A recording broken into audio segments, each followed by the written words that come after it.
नमस्ते। माध्यमिक news day में आप सबका स्वागत है। आज हम टू हैव का प्रयोग देखेंगे। वैसे तो आप जानते ही हैं टू हैव का प्रयोग, पर विशेष रूप से मैं यहाँ पर प्रयोग बताने जा रहा हूँ कुछ जो मैं चाहता था कि आपको बता दूँ। एक तो है ये संबंध का बताता है, बोध कराता है। स्वामित्व, ऑनरशिप, रिलेशनशिप्स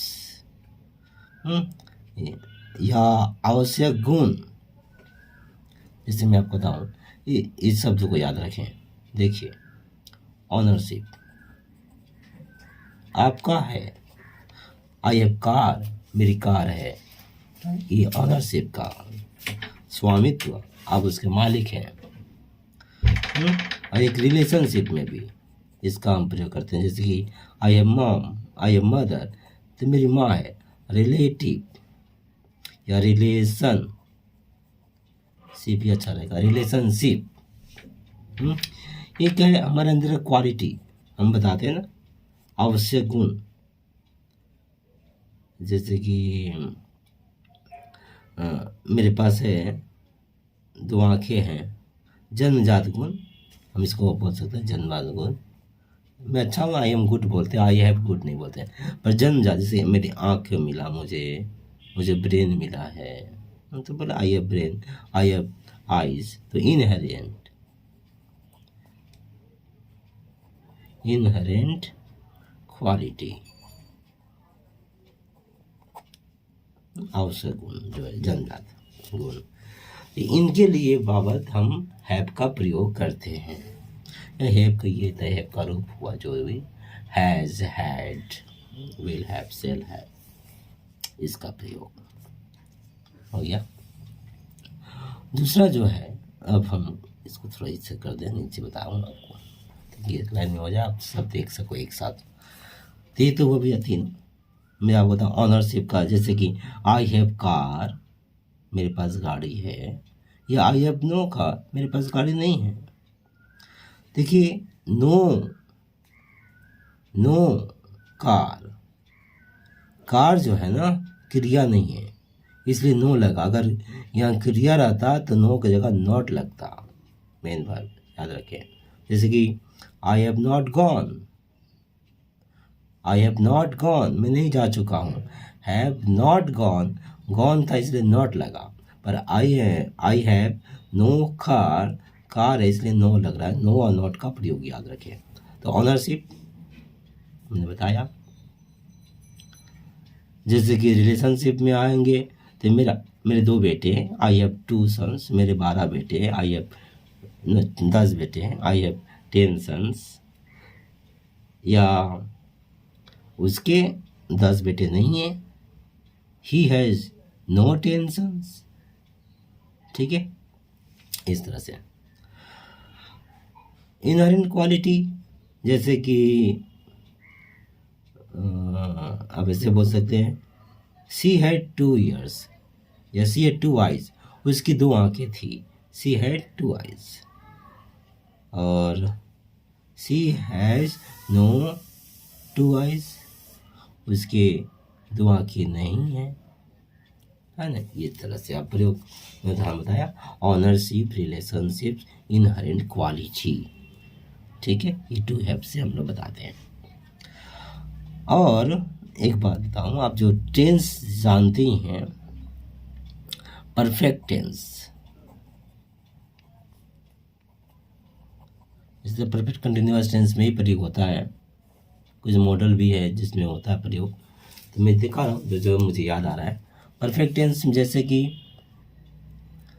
कोई काम हो गया है, कंप्लीट, अभी अभी पूरा हुआ है, ऐसे भी समझ सकते हैं। अभी अभी जस्ट पूरा हुआ चल रहा था, अभी भी पूरा हुआ। तो हम ऐसे बताएंगे, उसको हम चुका का प्रयोग करते हैं। जैसे कि मैं जा चुका हूँ, मैं अभी अभी गया हूँ। मैं आ चुका हूँ, मैं अभी भी आया हूँ। मैं खा चुका हूँ, खा चुकी हूँ, खा चुका हूँ, एक ही बात हुआ। तो कम अभी भी खाने का शेष हुआ, तो आई चुका हूँ, तो I have eaten, I have eaten, मैं खा चुका हूँ। खाने का अभी भी समाप्त हुआ है, तो देख रहे हैं हैव का प्रयोग। मैं खा चुका था, तो हैव की जगह हो जाएगा हैड, आई हैड ईटेन। मैं खा चुका हूँगा, तो I shall have eaten, I shall have हो जाएगा, हैड हो जाएगा। तो इस तरह से प्रेजेंट पास्ट फ्यूचर बदलेगा, तो ये हैव सहायक ही बदलेगा, यही आपका बताता है, ये नहीं बदलता है, ठीक है। ऑर्डिनरी वर्ब नहीं बदलता है, हेल्पिंग वर्ब बदलकर इसका टेंस बदल देता है। आते हैं आगे। अगला आप देखिएगा, यहाँ पर मैं बताऊँ कुछ भाव, जैसे कि उसे जाना चाहिए था। देखिए उसे, अब मैं उसे हटाइए, जाना चाहिए का बता दूँ। चाहिए का तो हम शुड बोलते हैं, पर चाहिए था का क्या बोलेंगे? देखिए शुड हैव का प्रयोग करते हैं, शुड हैव। हाँ, इसका तो वर्ब का थर्ड फॉर्म, शुड हैव के बाद वर्ब का थर्ड फॉर्म। जैसे जाना चाहिए था, तो शुड हैव गॉन। हाँ, अब मुझे जाना चाहिए था, तो आई शुड हैव गॉन। उसे जाना चाहिए था, तो ही शुड हैव गॉन। आपको जाना चाहिए था, तो यू शुड हैव गॉन। यहाँ आप कुछ भी प्रयोग करते हैं, पर शुड हैव गॉन ये भी अलग अलग हो जाएगा। तो समझ में आ गया। खाना चाहिए था, उसे खाना चाहिए था, ये शुड हैव ईटेन, ये चाहिए था। Could have, should have, would have, गया होता तो वुड हैव गॉन। तो इस तरह का प्रयोग हम करते हैं, ठीक है। और अब हम आखिरी, मुझे जहाँ तक याद आ रहा है, एक और छूट गया, तो मैं यहीं पर चिन्ह काट के बता दूँगा। ठीक है, इधर ऐसे करके ऐसे आ जा रहा हूँ और ऐसे, ठीक है, यहाँ आ जा रहा हूँ। देखिए होता क्या है, कभी कभी जो हैज़ है, हैड है, हैव है, ये विल हैव, सेल हैव, इसके बाद ना टू लगा कर जब वर्ब लिखते हैं, टू लगा कर जब वर्ब लिखा जाता है, तो उस वर्ब को क्या बोला जाता है? टू प्लस वर्ब, इसको कहा जाता है इन्फिनिटिव। इन्फिनिटिव, तो इन्फिनिटिव वर्ब जब जोड़ते हैं हम has, had, will have, shall have के बाद, तो जानते हैं, तो ऐसे वाक्य से आवश्यकता, नेसेसिटी, अनिवार्यता, कंपल्सन या बाध्यता, ऑब्लिगेशन का बोध होता है। तीन शब्द लिख रहा हूं, देखिए। जब हम हैव के बाद इनका प्रयोग करते हैं, कि वो इधर यहाँ हो जाए, तो यहीं लिख रहा हूँ, तीन शब्द मैं लिख रहा हूँ, ये तीनों शब्द जान लीजिएगा, याद रखिएगा। एक हुआ आपका नेसेसिटी, एनी हो गया, सी नेसेसिटी, तो स्पेलिंग देख लीजिएगा अगर मिस्टेक हो लगा तो। नेसेसिटी आवश्यकता का बोध होता है जब टू इन्फिनिटिव लगाते हैं हैव के बाद। जैसे कि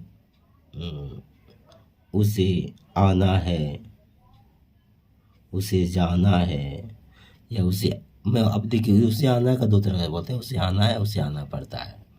उसे आना है, उसे आना पड़ता है, दोनों का मतलब एक ही हुआ। जैसे कि he has to come, he has to come, तो उसे आना है या उसे आना पड़ता है, ये दोनों का एक ही तरह से बनेगा, ये आवश्यकता है, नेसेसिटी। एक अनिवार्यता, मैंने कहा कंपल्सरी या कंपल्सन बोल सकते हो आप, कंपल्सन, अनिवार्यता, कंपल्सन, ये हम बोलते हैं उसे जाना पड़ेगा, he will have to go, अनिवार्य है, जाना पड़ेगा, he will have to go. इस तरह से या ये कहीं की बाध्यता है, इस असल में इसको हम अलग नहीं कर सकते, तीनों एक तरह से है। जब उससे आना है, ये भी बाध्यता है, कंपल्सन है, नेसेसिटी है। हाँ, ऐसे मैं फिर भी तीन शब्द आपको दे रहा हूँ। ऑब्लिगेशन,